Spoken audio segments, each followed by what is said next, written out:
Head back to the voicemail of Truth and Reason.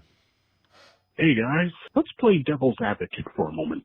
So, the Cleveland Browns granted Myles Garrett's trade request. However, do you really think that he's going to go to the Chiefs, Lions, or the Ravens? He's more than likely to spend the rest of his contract on a rebuilding team like the Titans, Patriots, or the Giants, since they'll have likely more first-round picks that are more valuable to the Browns. My suggestion to Myles, stick with the team and see how things pan out.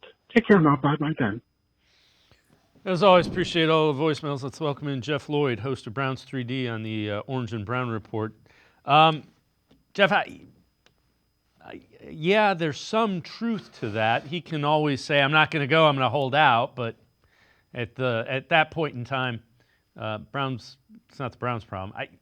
Rather than see how things pan out, I'd said earlier, there's a little bit more urgency for Andrew Berry to do some work in this offseason to convince Myles Garrett that the Browns can win.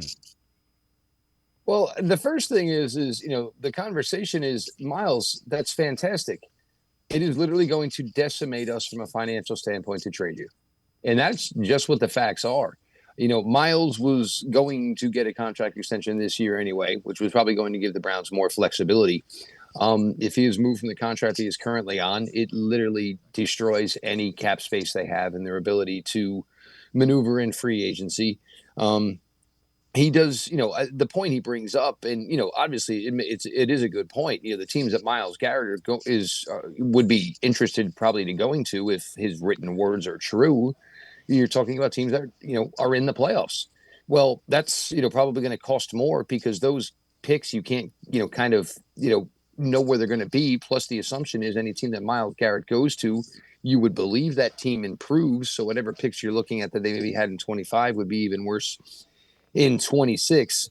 Yeah, the question is, once the trade request is out there, is that the finality of it? That is the biggest thing.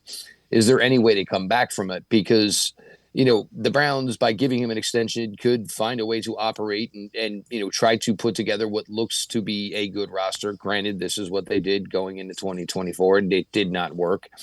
I think one of the things that's probably from Myles' camp side is they probably see what everybody sees, that there really isn't a viable franchise quarterback to be had through trade, free agency, or the draft available this offseason.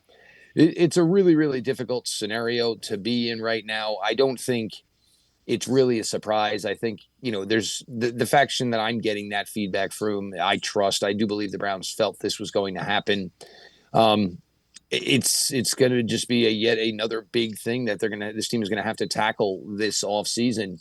It's out there. Yes. Is it possible that they can get Myles to back off of it? Because if not, they are in a really, really difficult situation.